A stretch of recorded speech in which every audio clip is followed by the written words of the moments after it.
Hi guys, welcome back to my channel. So in today's video I want to talk about the miracle bender that I bought.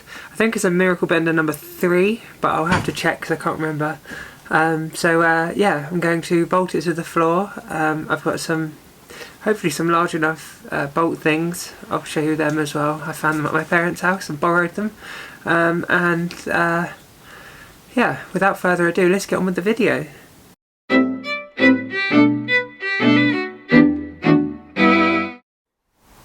So this is my miracle bender. It's kind of a bit hard to see because of it's cluttered background, sorry about that. Yeah, I've got it on this stand thing that I made. I made that for a table saw that I had and I sold, so I kept the stand because I thought it would be handy, and it very much is because that sits perfectly on it. But what I'm planning on doing is you can see those curved holes there. I'm hoping to bolt just four bolts for each one, and I've got these bolts here, anchor bolts. Hopefully they're big enough to do the job. They look fairly stout.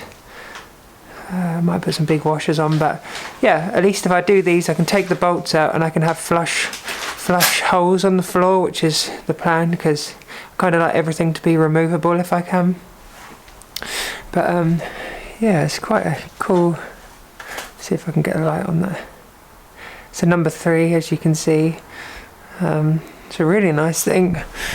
So for those who haven't seen one, you feed the steel through this side here, and then this is like the edge where it bends over, so they do get a little bit worn.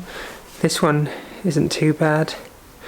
I imagine someone's cleaned that up probably, but that's what you bend it over, and then you clamp it using this one here, and depending on the size, to keep the radius as tight as possible, you then have these two adjustments which adjust this plate. So if it was as it is there, obviously that's not lined up and that won't pass through there. So what I'm trying to get at is, if I fed a bit of bar through here that is that length, what would happen is, well, it wouldn't actually go through because this would be too far over.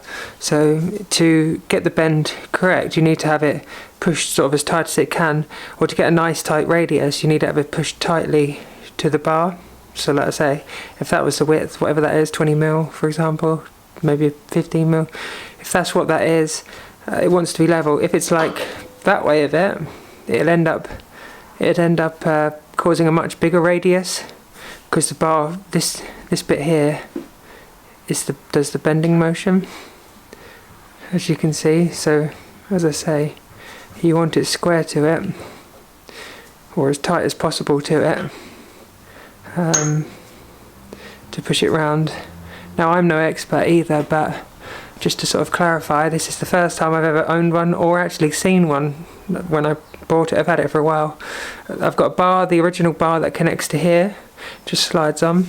So what I need to do is be mindful of the fact that I obviously need to mount it in a position where the bar is going to clear things. So yeah, without further ado, let's get it off the stand, or I'm just going to try and work out where I want it first, and then I'll get it off the stand, and then we'll mark the floor. So I've got my SDS. I have this handy little set actually. I think it's only about £30 if anyone ever needs anything like this. It's a Makita set. I've added a few drills into it, but there's loads of different things in there. So when I bought that as well to help do my house, and it's been brilliant. I've used it quite a lot, so very pleased with it. But I've marked the holes now. You can't see, I just used a blue paint pen. I've put it so that the bar is on actually. I've put it so that the bar is there, it clears everything as it swings round. There's going to be a bench going here once I clear all this steel, which is hopefully not going to be too long. But yeah, there's going to be a bench, that bar swings right round to clear everything. And I thought, because steel, like, you want the length on steel, so I was thinking you're going to want to feed it up this way and bend it round here, so it gives quite a good clearance from the wall there. This engine crane's going to be going as well at some point, so I'll get rid of that as well, so it clears me a bit of room, but otherwise it's not too bad. So what I'm going to do is I'll probably time lapse it. I'll move the bender out of the way and start drilling the holes. Also, if no one's done this before, these type of fixings, generally, it won't actually focus. You might be able to see it there. It says an M12 and it's 20mm diameter hole. So it sort of tells you on the side of it what you need to do. But I'll start off with a little bit of a smaller drill. Mark out on the drill the depth of that, and then just get it in.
So I'm not sure why, but my camera cut out, which is a bit annoying.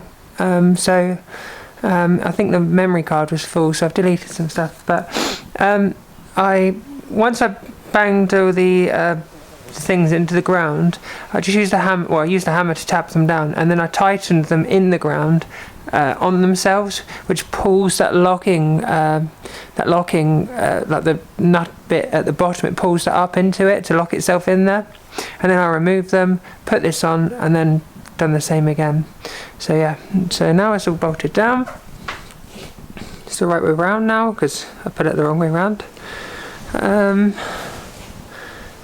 we can have a little play now. Right, so I have a couple of bits of steel. This is 50 by 3. I know it's nothing big, but I think that's 35 or 40 by,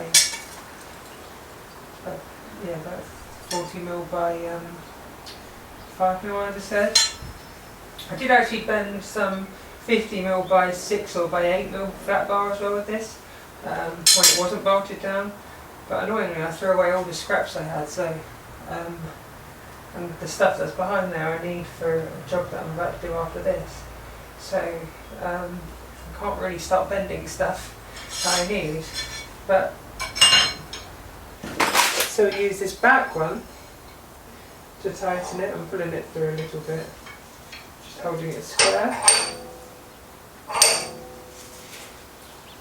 Right, so now that can't move.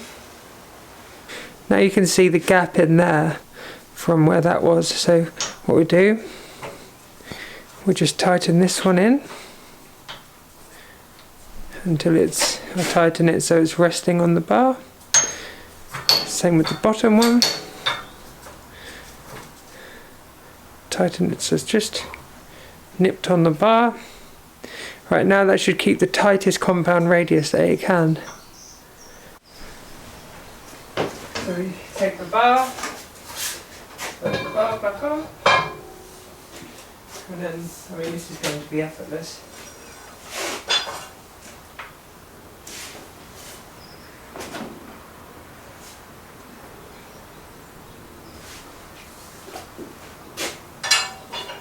And that's that.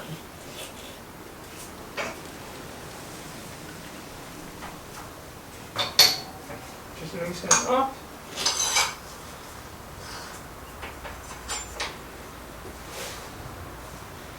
I don't know if you can see that, but it's quite a nice compound bend actually. The bigger it gets, the harder it is to keep a nice radius on the bending, but I mean, let's do another one. I'll go a little bit past it so here's the back bit here. We could actually put it up here as well, space it up and put it up a bit higher to clear some of this. Let's do that. Tighten the bending plate back onto these. So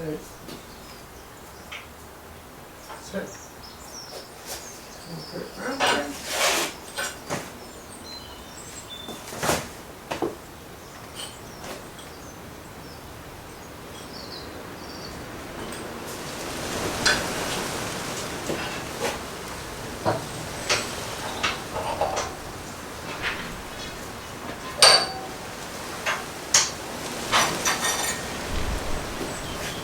Just like that, I've made a little hook. Oh, I'm proud of you. I'm proud of you. Oh, would you look at that? Oh, great job. But I wasn't actually intending to do that with the holes there. But yeah, it's really quick and simple. Try to do it with this 50mm stuff. What I'll do with this is I'll do a really small bend at the end and just see how, you can see how well it works on like a really, it's about 10mm is what it's going to be bending.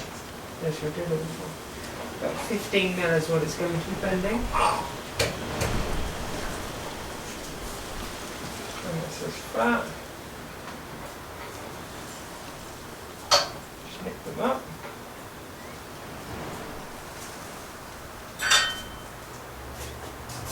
And then we'll bend it.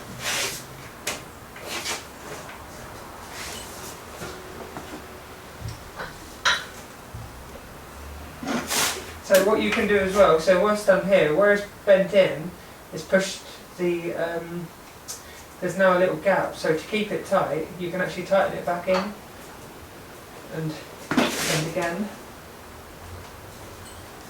So that's done a nice bend on that. Now again, because of the angle, you have to wind it back out again to spin it back.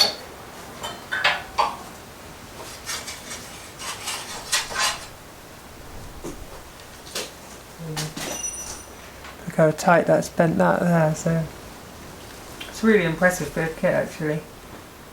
You can see though where part of the jaw is bell-mouthed a little bit. This is quite a good example, but you can just see where it's bell-mouthed a little bit because it's slightly twisted it. But you could also, it might also be the case that it's pushing a lot of force up high, so I might have needed to just put that a bit higher. So I don't have any spare of this actually, but what I'll do, I'll offer it up at the top and just by hand level it onto the top jaw. Oops.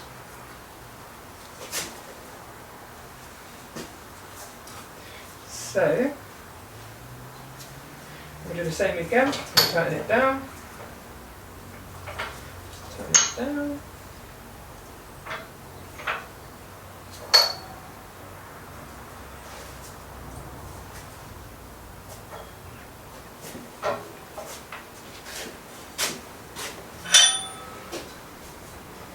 Sometimes you can just nip it up very slightly just to keep the radius really nice and smooth while you're bending.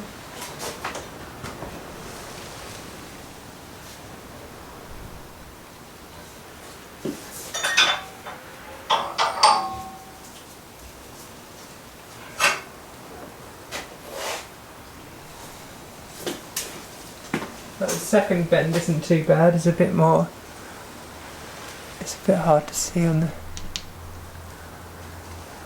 it's not too bad. Maybe very slightly different size radius top to bottom, but I might be able to just change the jaw around or even sharpen up the corner on it maybe. Actually you can't change it around, but you might be able to sharpen the corner on it. I might see about doing that. It might be maybe a future project. I don't know if it's hardened or anything yet, but I could potentially take, it looks like I could potentially weld down the face of it there and put it in the mill or something and mill the face of it.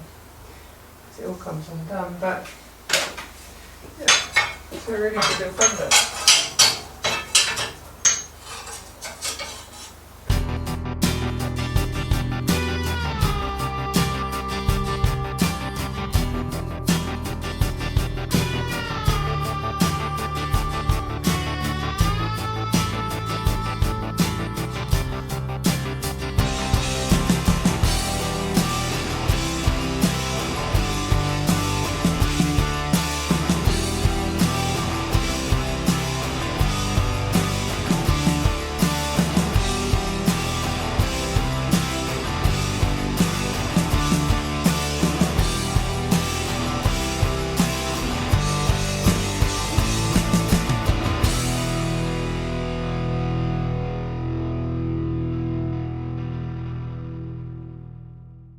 So I hope you enjoyed the video.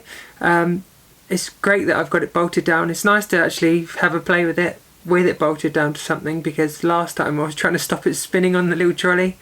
Yeah, it's really good. It seems a really good little bender. The edge could do with a bit of squaring up, but I might have a look into that. If anyone's done anything similar, but it'd be nice if you could let me know. But yeah, I'm really pleased with it. So moving on though from there, hopefully on the next video, I would like to do, I think I've said before, but I've got a gantry that I've been building in the garage. The garage is sort of built around it, or the framework in the garage is all steel, structural steel, so hopefully I can get on with that this time, this next video. I'm going next weekend to do the, make all the things, and then I'll take them for galvanising after that. But fingers crossed the next video is that, because I could do with the help moving the stuff around the garage now, because it's all getting very heavy. But yeah, anyway, thanks for watching, and we'll see you on the next one.